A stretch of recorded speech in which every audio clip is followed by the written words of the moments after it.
Je vous souhaite la bienvenue dans le journal des correspondants. Bonjour à toutes et à tous. Le Cameroun, la RCA, le Burkina Faso et le Sénégal seront les pays où nous nous rendrons dans cette édition. Je vous amène d'abord au Cameroun où la hausse des prix des produits pétroliers a été validée par le gouvernement en début de semaine. Quel est l'impact de cette augmentation sur le marché? Nos reporters Mathieu Wamba et Cyril Nguidjoy ont essayé de le savoir. Voici leur reportage.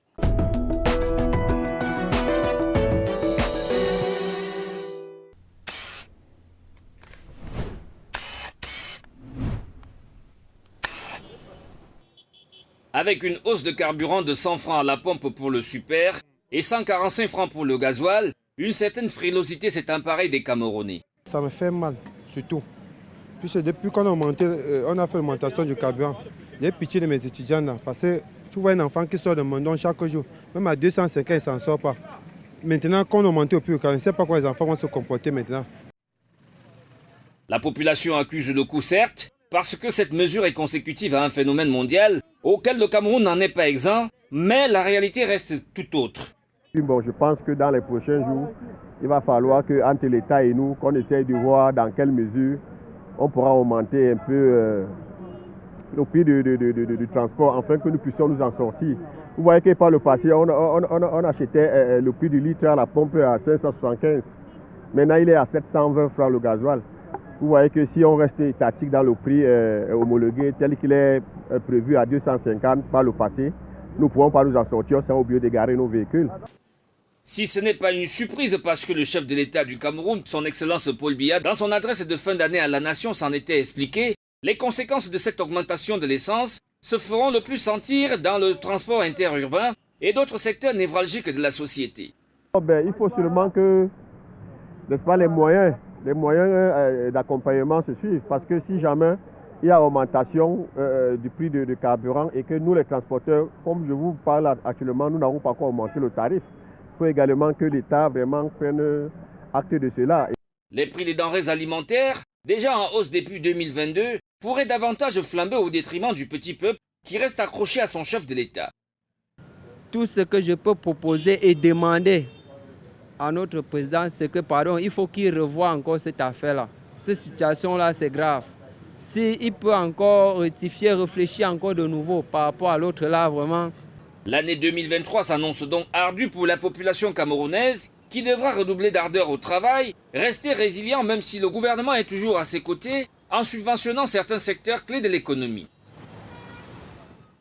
En République centrafricaine, après la création d'un port sec pour faciliter le mécanisme des flux commerciaux du pays, un hôtel des douanes a été inauguré lundi par le président Faustin Archange Touadéra. Suivons le compte rendu de notre correspondant local, Jean-Paul Chibenda.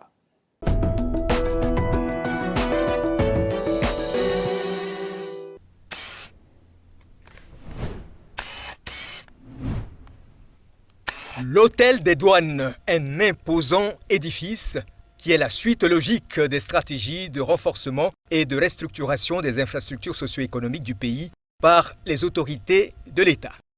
La douane contribue en grande partie à cette mobilisation avec les impôts.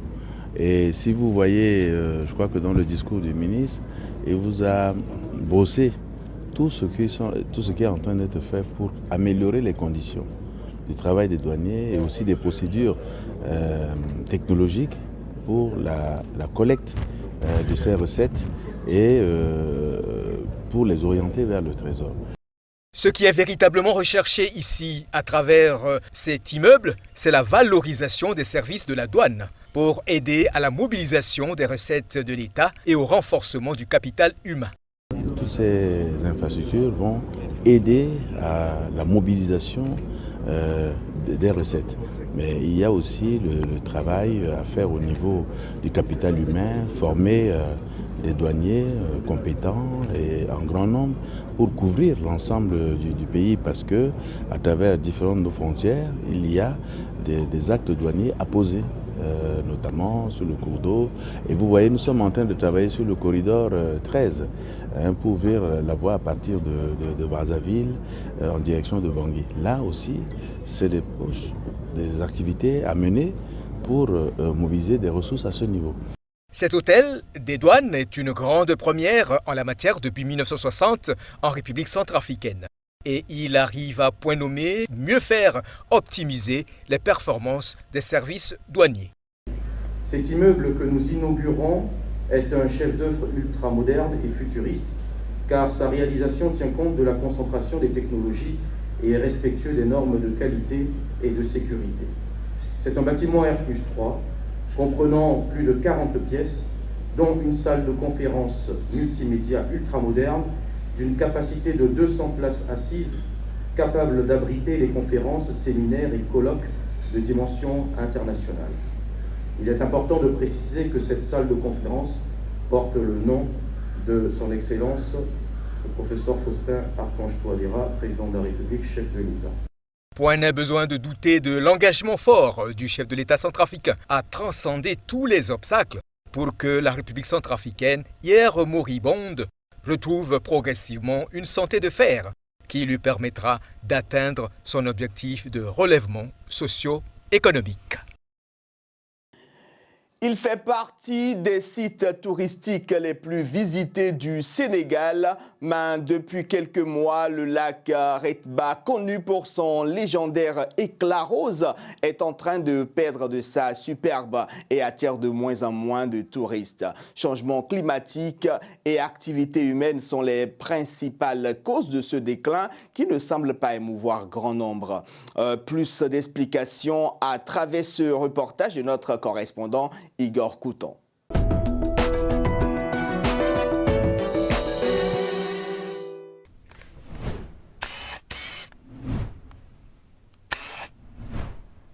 Depuis plus de 40 ans, on est là, mais c'est la première fois qu'on vit cette situation-là. Il y a quelques mois, les limites du lac Rose étaient derrière ces cabanes. Mais aujourd'hui, il a débordé de plus de 10 mètres par endroit. Et pour cause. Cette année-ci, on a reçu une très grande quantité d'eau de pluie durant l'hivernage.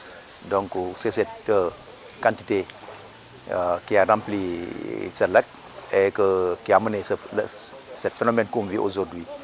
De fortes pluies et une inondation qui bouleverse l'écosystème de ce site touristique très prisé. Cependant, le changement climatique n'est pas la seule menace qui plane sur ce lac. Déjà, les impacts du changement environnemental occasionnés par une démographie galopante et une urbanisation du milieu qui est assez importante. Actuellement, plusieurs personnes se ruent là-bas pour pouvoir faire des constructions et tout ça.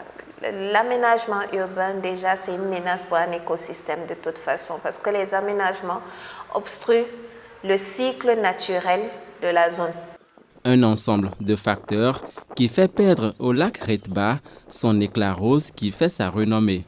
Selon certaines études, il a été démontré que le lac ne reçoit plus autant d'eau salée qu'avant, pour des causes diverses. Cette source ou bien cette alimentation salée peut être aussi une des causes de modification de l'environnement de vie de cette algue-là qui donnait la caractéristique principale du lac Rose.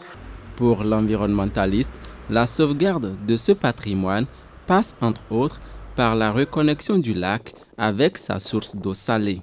Refaire des plantations de dunes pouvant favoriser la fixation des dunes et éviter l'ensablement du lac Rose, par exemple. Il y a aussi la limitation ou bien carrément l'interdiction de l'exploitation des dunes et des coquillages des dunes. Et autre chose aussi, c'est de voir comment remettre en connexion, par exemple, le lac Rose et sa source d'eau salée. La montée des eaux et la diminution de la teneur en sel du lac constituent une menace pour la survie de ce site, mais aussi pour les milliers de personnes qui dépendent de son attractivité. Avant de nous quitter, je vous emmène au Burkina Faso, à une cinquantaine de kilomètres de Ouagadougou, la capitale, précisément dans la ville de Kaya, pour une visite guidée du marché de cuir et de peau. Edema Ebla pour plus de détails.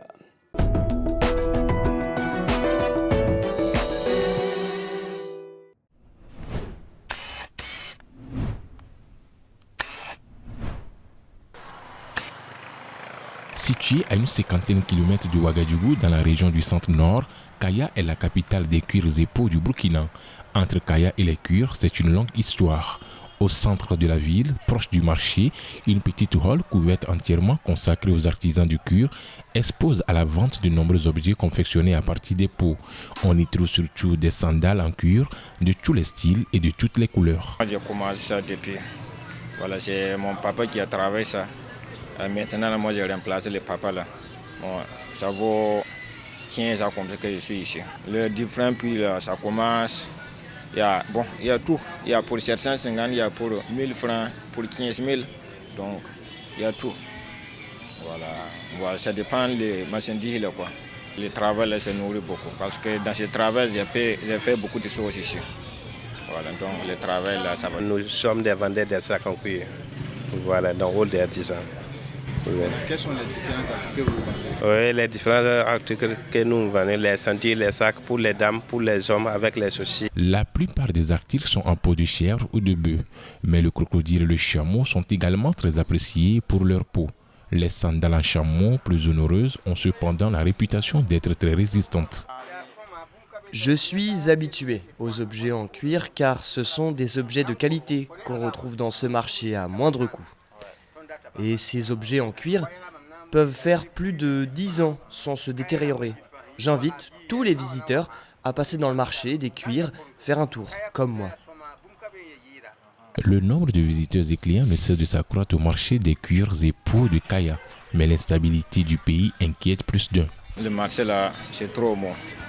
Voilà, comme il y a du terrorisme dans le pays là, donc depuis au moins de 6 ans, 7 ans comme ça là, notre marché là s'est descendu. Notre difficulté là, c'est comme il y a le terrorisme là, donc nous on veut seulement que le pays là devient calme quoi. La région du centre-nord et plus particulièrement la province du San-Matenga reconnaît une grande réputation pour son cuir. Malgré cette importance, la filière industrielle des cuirs et peaux est en proie à des difficultés dont les plus importantes sont l'exportation massive de bétail.